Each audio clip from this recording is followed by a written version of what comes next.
नमस्कार, मैं कविता भारद्वाज और आज हम पढ़ रहे हैं पाठ साना साना हाथ जोड़ी, जो लिखा है मधु कांकरिया जी ने।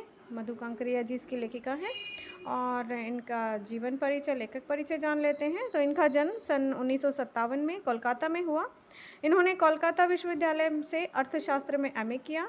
इन्होंने कंप्यूटर एप्लीकेशन में डिप्लोमा भी किया।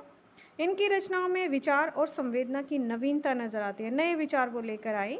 इनकी रचनाओं के विषय समाज में फैली हुई अनेक ज्वलंत समस्याएं हैं, अनेक ज्वलंत जो करंट अफेयर्स जिनको हम कहते हैं, करंट जो समस्याएं हैं उनके बारे में इन्होंने लिखा है।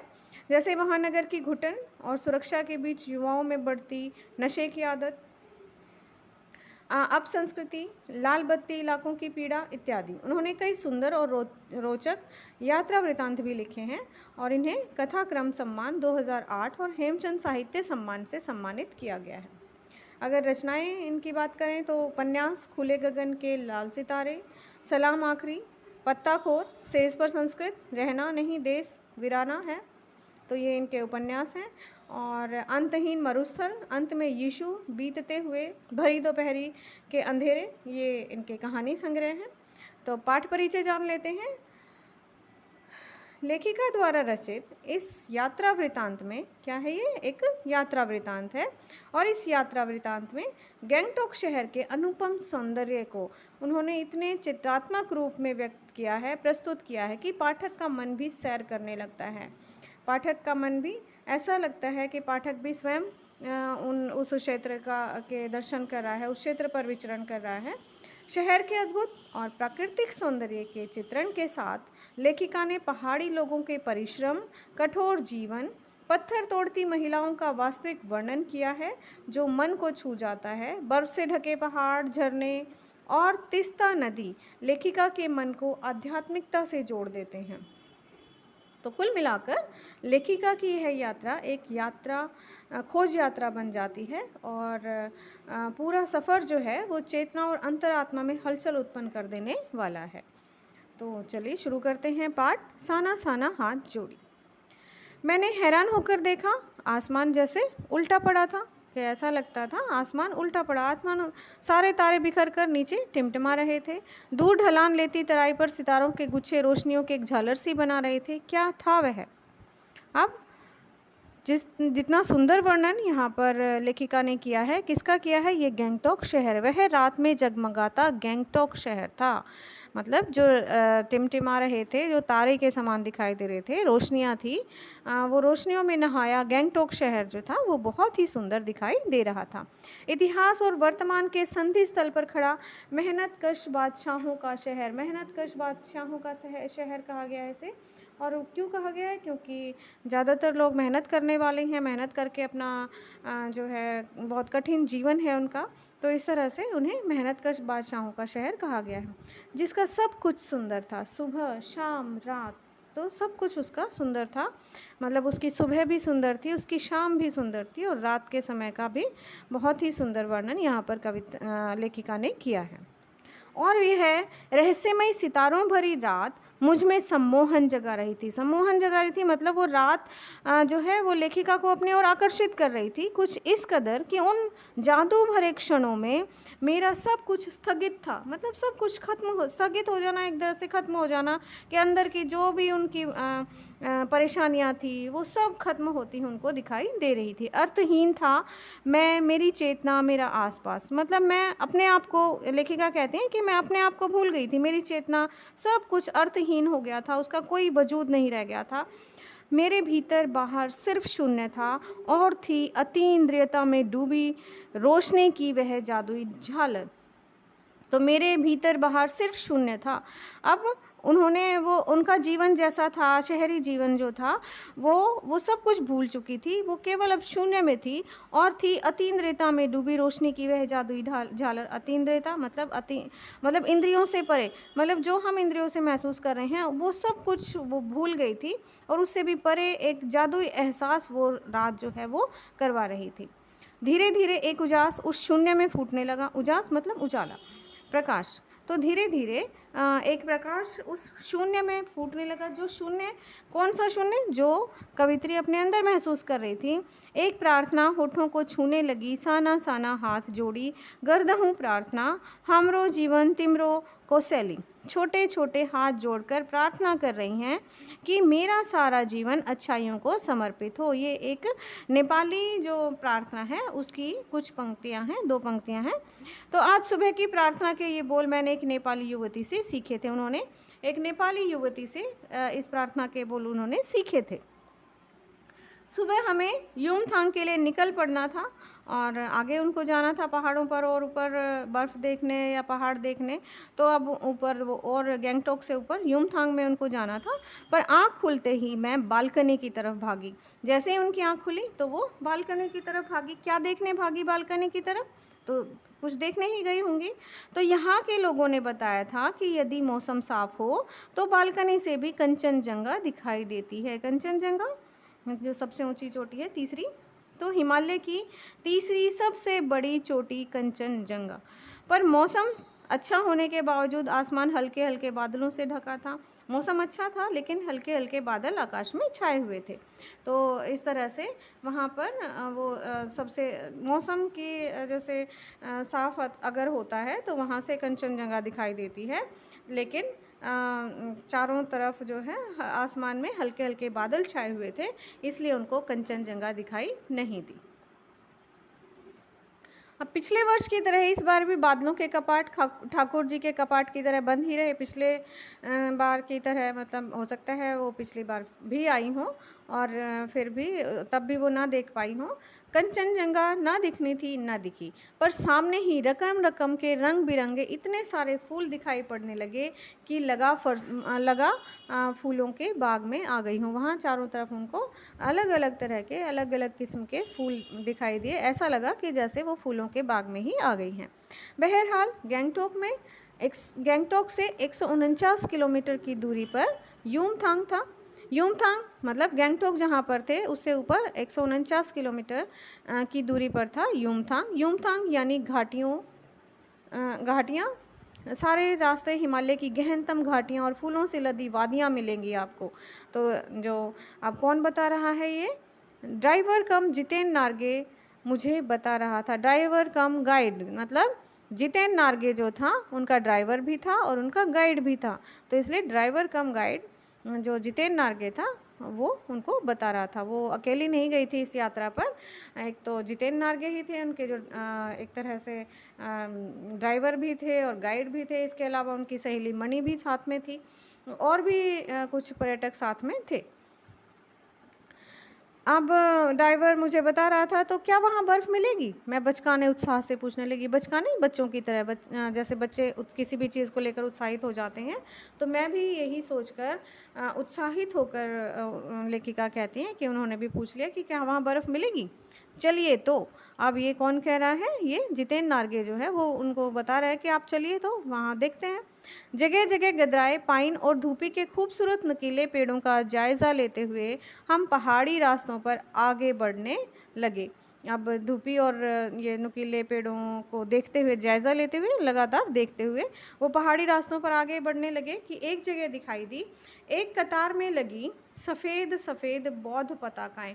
अब उन्हें एक कतार में लगी सफ़ेद बौद्ध पताकाएं दिखाई देने लगी। नार्गे ने बताया यहाँ बुद्ध की बड़ी मान्यता है कि वहाँ पर लोग, ज़्यादातर लोग जो हैं वो बौद्ध धर्म को मानने वाले हैं। तो बुद्ध की यहाँ बहुत मान्यता है। जब भी किसी बुद्धिस्ट की मृत्यु होती है तो सफ़ेद पताकाएं कब लहराई जाती हैं? जब किसी बुद्धिस्ट की मृत्यु हो जाती है। बुद्धिस्ट मतलब बौद्ध धर्म के अनुयायी जो हैं, उनके भिक्षु, बौद्ध भिक्षु, जो बुद्धिस्ट की मृत्यु हो जाती है तो उसकी आत्मा की शांति के लिए शहर से दूर किसी भी पवित्र स्थान पर 108 पताकाएं फहरा दी जाती हैं। नहीं, इन्हें उतारा नहीं जाता, और जो पताकाएं लगाई जाती हैं उनको फिर उतारा नहीं जाता। ये धीरे धीरे अपने आप ही नष्ट हो जाती हैं। और कई बार किसी नए कार्य की शुरुआत के लिए भी पताकाएं लगाई जाती हैं, पर वे रंगीन होती हैं। कोई नया कार्य शुरू करना होता है तो भी पताकाएं लगाई जाती हैं, लेकिन वो पताकाएं रंगीन होती हैं। नार्गे बोलता जा रहा था। नार्गे तो क्योंकि गाइड था, उसका काम था बताना, तो वो बोलता जा रहा था और मेरी नज़र उसकी जीभ पर लगी दलाई लामा की तस्वीर पर टिकी हुई थी। दलाई लामा बौद्ध धर्मगुरु, उनको दलाई लामा कहा जाता है, तो उनकी तस्वीर लगी हुई थी। कई दुकानों पर भी मैंने दलाई लामा की ऐसी ही तस्वीर देखी थी। हिचकोले खाती हमारी जीभ थोड़ी और आगे बढ़ी। अपनी लुभावनी हंसी बिखेरते हुए जितेन बताने लगा, इस जगह का नाम है कवि लॉन्ग स्टॉक। अब कवि लॉन्ग स्टॉक उस जगह का वो नाम बताते हैं। तो यहाँ गाइड फिल्म की शूटिंग हुई थी।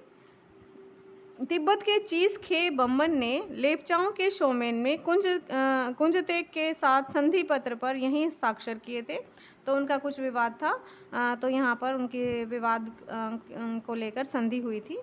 एक पत्थर यहाँ स्मारक के रूप में भी है। लेपचा और भूटिया सिक्किम की इन दोनों स्थानीय जातियों के बीच चले सुदीर्घ झगड़ों के बाद शांति वार्ता की शुरुआत का स्थल है ये, जिसे कवि लॉन्ग स्टॉक भी इसको कहा गया है। उन्हीं रास्तों पर मैंने देखा एक कुटिया के भीतर घूमता चक्र। यह क्या?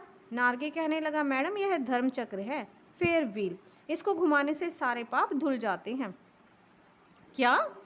चाहे मैदान हो या पहाड़, तमाम वैज्ञानिक प्रगतियों के बावजूद इस देश की आत्मा एक जैसी है। अब वो कहती हैं कि मन मन में ही वो सोच रही हैं कि अच्छा, तो इस तरह से जैसे यहाँ पर ये बताया गया है कि चक्र घूमता है और उसके घूमने से ये लोग मानते हैं प्रेयर व्हील से कि उसके घुमाने से सारे पाप धुल जाते हैं, तो इस तरह से उसे प्रेयर व्हील कहा गया है। तो इस तरह की अब कि हमने कितनी ही वैज्ञानिक प्रगति कर ली है, लेखिका के मन में ख्याल आता है कि हमने चाहे कितनी ही वैज्ञानिक प्रगति कर ली है, उसके बावजूद हमारे देश की आत्मा हर जगह, हम जहाँ भी जाते हैं इसी तरह की मान्यताएं, इसी तरह की परंपराएं हमें देखने को मिलती हैं। तो इसलिए यहाँ पर जो लेखिका हैं वो यही कह रही हैं कि इस देश की आत्मा अलग अलग होने के बावजूद, इतनी वैज्ञानिक प्रगति, हम विज्ञान के क्षेत्र में इतने आगे बढ़ गए हैं कि इतनी वैज्ञानिक प्रगति के बावजूद भी हमारे देश की आत्मा एक जैसी है। लोगों की आस्थाएं, विश्वास, अंधविश्वास, लोगों की आस्थाएं जो हैं विश्वास हैं या अंधविश्वास कह सकते हैं, या पाप पुण्य की अवधारणा है कि जैसे यहाँ पर प्रेयर व्हील है उसे सारे पाप धुल जाते हैं, तो ये पाप पुण्य की अवधारणाएं जो हैं और कल्पनाएं जो हैं वो पूरे भारत में एक जैसी ही हैं। तो यहाँ पर इस तरह से कवि लेखिका जो हैं बताती हैं कि भारत एक जैसा ही है, अलग अलग इतने सारे प्रांत, इतनी सारी विविधताएं होते हुए भी भारत की आत्मा जो है वो आज भी एक जैसी। अब रफ्ता रफ्ता हम ऊंचाई की ओर बढ़ने लगे, धीरे धीरे, रफ्ता रफ्ता धीरे धीरे हम और ऊंचाई पर उनकी जीप बढ़ने लगी। बाजार, लोग, बस्तियां पीछे छूटने लगे। अब परिदृश्य से चलते चलते स्वेटर बुनती नेपाली युवतियां और पीठ पर भारी भरकम कार्टून ढोते बोने से दिखते बहादुर नेपाली ओझल हो रहे थे, क्योंकि जो उधर नेपाल की तरफ से लगा हुआ सटा हुआ इलाका है और उसी तरह के जो लोग वहाँ पर दिखाई दे रहे थे। अब बाज़ार, क्योंकि वो और ऊपर चढ़ाई पर चढ़ते जा रहे थे, तो बाज़ार, दुकानें, बस्तियाँ सब पीछे छूटते जा रहे थे, लोग पीछे छूटते जा रहे थे। अब परिदृश्य में चलते चलते स्वेटर बुनती जो नेपाली युवतियां और पीठ पर भारी भरकम कार्टून ढोते बोने से दिखते बहादुर नेपाली ओझल हो रहे थे। अब जो जो दृश्य चल रहे थे, अब वो सारे दृश्य पीछे छूट रहे थे। अब नीचे देखने पर घाटियों में ताश के घरों की तरह पेड़ पौधों के बीच छोटे छोटे घर दिखाई दे रहे थे। अब वो घर भी छोटे छोटे दिखाई देने लगे थे। हिमालय भी अब छोटी बड़ी पहाड़ियों के रूप में नहीं, वरन अपने विराट रूप और वैभव के साथ हमारे सामने आने वाला था। अब पहले तो दूर से छोटी छोटी पहाड़ियाँ दिखाई दे रही थी, लेकिन अब जितना वो ऊपर जा रहे थे उतना ही हिमालय जो है वो विराट रूप में उनके सामने आने वाला था। न जाने कितने दर्शकों, यात्रियों और तीर्थाटनियों का काम्य हिमालय, कितने दर्शक कितने दर्शक हैं जो हिमालय देखना चाहते हैं। यात्री, तीर्थ यात्राएं करने वाले भी, हिमालय पर अनेक तीर्थ स्थान हैं, तो वहाँ पर वो भी जो है उनका भी काम्य मतलब कामना जो है उनकी भी कामना है हिमालय। तो उन सब की पल पल परिवर्तित हिमालय, जो हिमालय का इतना सुंदर वर्णन यहाँ पर लेखिका ने किया है कि यात्रियों का, दर्शकों का और तीर्थ यात्रा करने वालों का जो चहेता स्थान है हिमालय, और पल पल बदलता, पल पल अपना स्वरूप बदलता हिमालय अब लेखिका के सामने था। और देखते देखते रास्ते वीरान, संकरे और जलेबी की तरह घुमावदार होने लगे थे। और जैसे जैसे देखते देखते जो रास्ते थे वो वीरान, सुनसान होने लगे थे। संकरे मतलब और पतले रोड, जो रोड बने हुए थे वो पतले होते जा रहे थे और जलेबी की तरह घुमावदार होने लगे थे। हिमालय बड़ा होते होते विशालकाय होने लगा। घाटियाँ गहरी गहराती गहराती गहराती पाताल नापने लगी। जो नीचे घाटियाँ जो थी वो इतनी गहरी हो गई थी कि ऐसा लगता था कि वो पाताल में ही जाती होंगी। वादियाँ चौड़ी होने लगीं। बीच बीच में करिश्मे की तरह रंग बिरंगे फूल शिद्दत से मुस्कुराने लगे, मतलब शिद्दत से मुस्कुराने लगे, बहुत गहराई से, मतलब उनका रंग जो है, तीव्रता जो है, इतने सुंदर, उनकी जो तीव्रता है, उनकी सुंदरता है, वो बहुत काफ़ी हद तक बहुत ज़्यादा आकर्षित कर रही थी लेखिका को। उन भीमकाय पर्वतों के बीच और घाटियों के ऊपर बने संकरे कच्चे पक्के रास्तों से गुजरते यूं लग रहा था जैसे हम किसी सघन हरियाली वाली गुफा के बीच हिचकोले खाते निकल रहे हैं। तो इस तरह से गहरी घाटियाँ थी, भीमकाय बड़े विशालकाय पर्वत थे, और उनमें से गुजरती हुई इनकी जीप जो है, और सघन हरियाली थी, सघन मतलब बहुत ज़्यादा हरियाली थी वहाँ पर, और गुफाओं के बीच में हिचकोले खाते वो जा रहे थे। अब इस बिखरी असीम सुंदरता का मन पर यह प्रभाव पड़ा कि सभी सैलानी झूम झूम कर गाने लगे, सुहाना सफ़र और ये मौसम हंसी। इस तरह से इतनी सुंदरता का उनके मन पर क्या प्रभाव पड़ा कि इतनी सुंदरता को देखकर उनका मन नाचने गाने को होने लगा, और गाड़ी में बैठे बैठे ही, जीप में बैठे बैठे ही सभी सैलानी झूम झूम कर गाने लगे ये इस तरह ये गीत, सुहाना सफ़र और ये मौसम हंसी। पर मैं मौन थी। अब लेखिका स्वयं के बारे में बताती हैं कि वो चुप थी। सभी गा रहे थे, सभी खुश थे, लेकिन लेखिका चुप थी, किसी ऋषि की तरह शांत थी। मैं चाहती थी कि सारे परिदृश्य को अपने भीतर भर लूँ, इस सारे दृश्य को, इस सुंदर दृश्य को वो अपने भीतर समा लेना चाहती थी। पर मेरे भीतर कुछ बूंद बूंद पिघलने लगा था, बूंद बूंद पिघलने लगा था धीरे धीरे। उनकी बुरी या जो बुरी यादें जो थी, उनकी जो भागदौड़ भरे जीवन का जो बुरे अनुभव थे, वो उनके अंदर पिघलते हुए दिखाई दे रहे थे। जीप की खिड़की से मुंडकी निकाल निकाल कर मैं कभी आसमान को छूते पर्वतों के शिखर देखती, तो कभी ऊपर से दूध की धार की तरह झरझर गिरते जलप्रपातों को। अब जीप की से मुंडकी मतलब अपना मुंह बाहर निकाल कर वो कभी आसमान छूते पर्वतों के शिखरों को देखती, और कभी ऊपर से दूध की तरह, मतलब बिल्कुल सफ़ेद, बिल्कुल निर्मल जो जल की धारा थी, वो गिरते हुए जलप्रपातों को, मतलब वाटरफॉल। तो कभी नीचे चिकने चिकने गुलाबी पत्थरों के बीच इठला इठला कर बहती चांदी की तरह कौंध मारती बनी ठनी तिस्ता नदी को। तो इस तरह से वो देख रही थी। सिलीगुड़ी से ही हमारे साथ थी यह तिस्ता नदी, पर यहाँ उसका सौंदर्य पराकाष्ठा पर था। सिलीगुड़ी से ही तिस्ता नदी के किनारे किनारे वो शायद चल रहे थे, और इसलिए वो कहती हैं कि वो साथ साथ चल रही थी, पर यहाँ उसका सौंदर्य पराकाष्ठा पर था। मतलब उसकी जो निर्मलता है, उसकी कोमलता है, जो वो यहाँ पर उसका जो सौंदर्य है वो अपनी पूरी पूरी चरम सीमा पर था। इतनी खूबसूरत नदी मैंने पहली बार देखी थी। मैं रोमांचित थी इस तरह से देखकर, पुलकित थी, खुश थी, मतलब चिड़िया के पंखों की तरह हल्की थी, और इस सुंदरता को देखकर अपने आप को वो बहुत ही हल्का महसूस कर रही थी। मेरे नगपति मेरे विशाल, अब यहाँ पर उनको ऐसा लग रहा था कि जैसे सलामी दे दें, प्रणाम कर दें जो है इतने विशाल हिमालय को। नगपति, नग मतलब पर्वत, पर्वतों के स्वामी हिमालय पर्वत को, उस विशाल पर्वत को वो अब नमन करना चाहती थी। मैंने हिमालय को सलामी देनी चाहिए कि तभी जीप एक जगह रुकी। वो सलामी देना चाह रही थी, उसको प्रणाम करना चाह रही थी हिमालय पर्वत को, लेकिन तभी उनकी जीप एक जगह रुकी। खूब ऊंचाई से पूरे वेग के साथ ऊपर शिखरों के बीच शिखर से गिरता फेन उगलता झरना। तो झरना जो है ऊपर से गिर रहा था, पूरे वेग से बहुत तीव्रता के साथ गिर रहा था। फेन मतलब झाग उगलता झरना। इसका नाम था सेवन सिस्टर वाटरफॉल। जो वाटरफॉल था उसका क्या नाम था? Seven sister waterfall. फ्लैश चमकने लगे। फ्लैश चमकने लगे का क्या मतलब हुआ? फ्लैश चमकने लगे मतलब लोग उन उस वाटरफॉल की तस्वीरें लेने लगे। सभी सैलानी इस खूबसूरत लम्हों की रंगत को कैद करने में मशगूल थे। अब सभी इस सुंदरता को अपने कैमरों में कैद करने के में लगे हुए थे, मशगूल थे मतलब व्यस्त थे। आदिम युग किसी अभिशप्त राजकुमारी सी मैं भी नीचे बिखरे भारी भरकम पत्थरों पर बैठ झरने के संगीत के साथ ही आत्मा का संगीत सुनने लगी थी।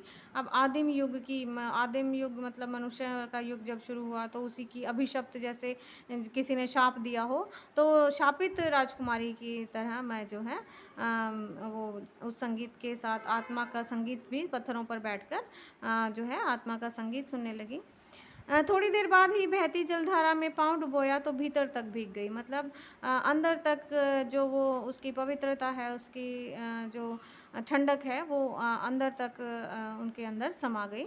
मन काव्य में हो उठा, सत्य और सौंदर्य को छूने लगा। तो उनकी सारी जो बुरी प्रवृत्तियाँ थी या जो भी परेशानियाँ थी वो सब उनके अंदर समाप्त होती दिखाई दे रही थी।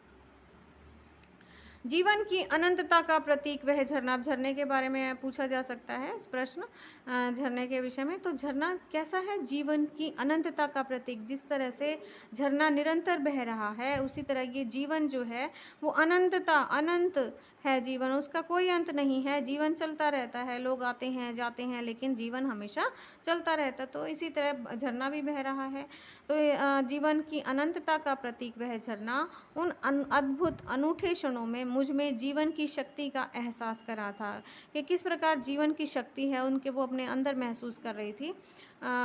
इस कदर प्रतीत हुआ कि जैसे मैं स्वयं भी देश और काल की सरहदों से दूर बहती धारा बन बहने लगी हूँ, कि जैसे जो है काल और समय की सरहदों मतलब सीमाओं से दूर एक धारा बनकर वो भी बहने लगी हैं, उन्हें ऐसा लगा, ऐसा प्रतीत हुआ। भीतर की सारी तामसिकताएं जो हैं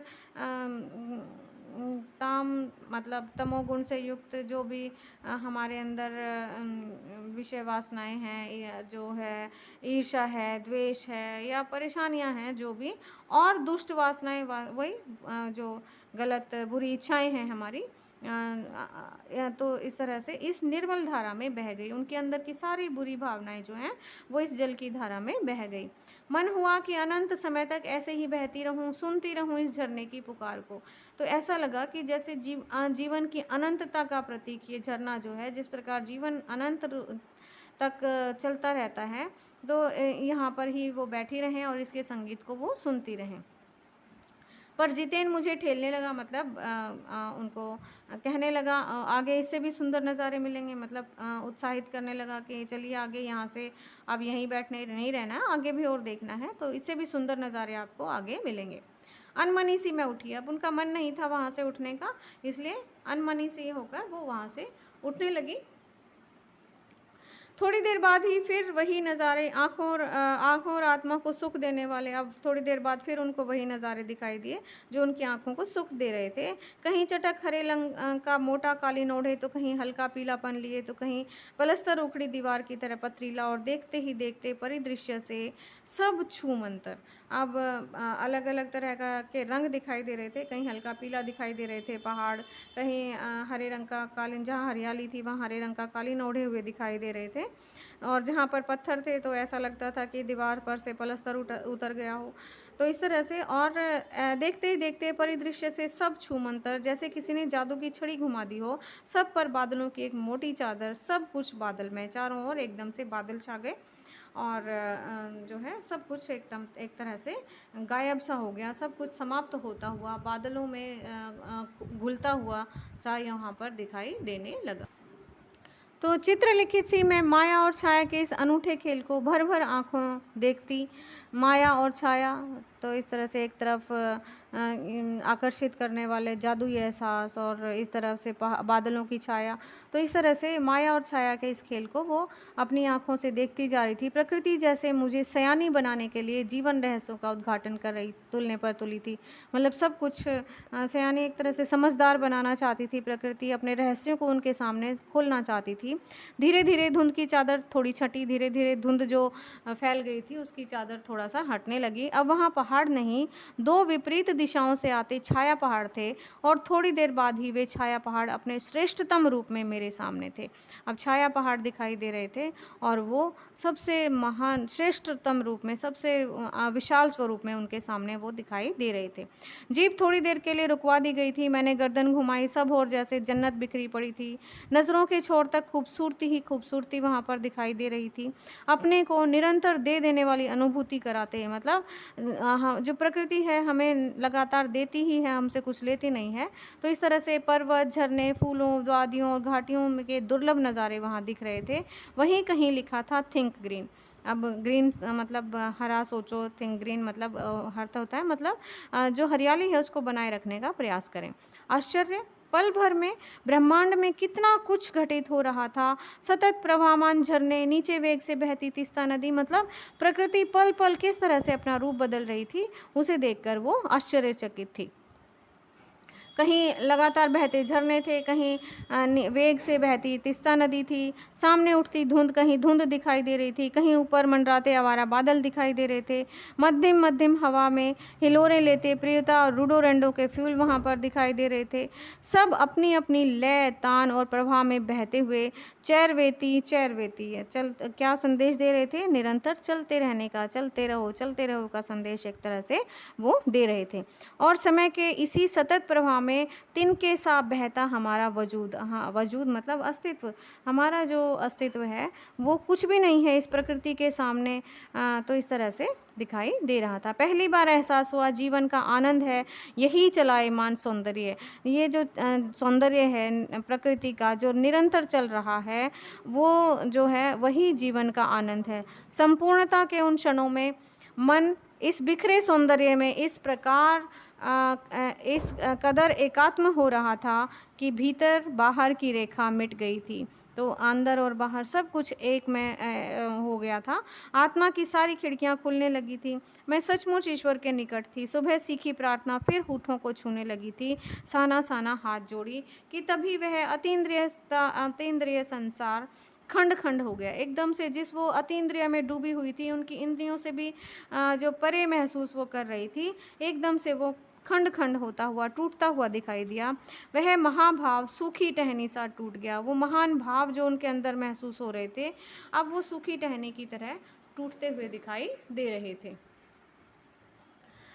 दरअसल मंत्रमुग्ध सी मैं तंद्रेल अवस्था में ही थोड़ी दूर तक निकल आई थी कि अचानक पांव पर ब्रेक सी लगी, जैसे समाधि स्थल भाव में नृत्य करती किसी आत्मलीन नृत्यांगना के नुपुर अचानक टूट गए हों।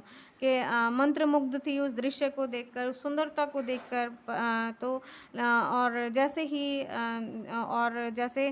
किसी समाधि में जो नृत्य करती हुई जो नृत्यांगना है, अचानक से उसके पैरों के घुंघरू टूट गए हों, नुपुर घुंघरू, तो एकदम से उनके पैरों में भी ब्रेक से लगे। मैंने देखा इस अद्वितीय सौंदर्य से निरपेक्ष कुछ पहाड़ी औरतें, कि उन्होंने देखा इस अद्वितीय मतलब दूसरा नहीं है इस तरह का सौंदर्य, उससे अलग कुछ पहाड़ी औरतें पत्थरों पर बैठी पत्थर तोड़ रही थी। गूंथे आटे सी कोमल काया पर हाथों में कुदाल और हथौड़े उन्होंने लिए हुए थे। मतलब उनके एकदम कोमल सी काया थी और उन्होंने हाथों में कुदाल और हथौड़े लिए हुए थे। कईयों की पीठ पर बंधी डोकों में उनके बच्चे भी बंधे हुए थे। कईयों की पीठ पर डोको बंधी हुई थी, बड़ी सी टोकरी, और उसमें उन्होंने अपने बच्चों को भी बैठा रखा था। कुछ कुदाल को भरपूर ताकत के साथ ज़मीन पर मार रही थी। इतने स्वर्गीय सौंदर्य, नदी, फूलों, वादियों और झरनों के बीच मौत, भूख और जिंदा रहने की यह जंग, मातृत्व और श्रम साधना साथ साथ, मतलब ममता को भी, अपने बच्चों को भी वो साथ में लिए हुए हैं, मातृत्व का भी पूरा कर्तव्य वो निभा रही हैं, और श्रम साधना मतलब अपना मेहनत भी कर रही हैं, काम भी कर रही हैं। वहीं पर खड़े BRO बोर्ड रोड ऑर्गेनाइजेशन के एक कर्मचारी से मैंने पूछा, यह क्या हो रहा है? तो इतना सब कुछ देखकर, जहाँ वो पहाड़ों की अतीन्द्रियता में खोई हुई थी, वहीं पर उन्होंने जब ये देखा कि किस प्रकार पहाड़ी औरतें जो हैं उनके कोमल शरीरों के साथ हाथों में उन्होंने कुदाल थाम रखी हैं, और साथ में ही बड़ी बड़ी टोकरियों में उन्होंने अपने बच्चों को भी साथ में लिया हुआ है, तो यह देखकर जो है उनकी जो लीन हो चुकी थी उस सौंदर्य में हिमालय के, वहाँ पर वो एकदम से उनकी जो खो गई थी, वो नींद जो थी वो एकदम से उनकी टूट गई। तो आशा है आपको ये पाठ समझ आ रहा होगा और इसका कुछ भाग हम अगली वीडियो में इसको पढ़ेंगे। धन्यवाद।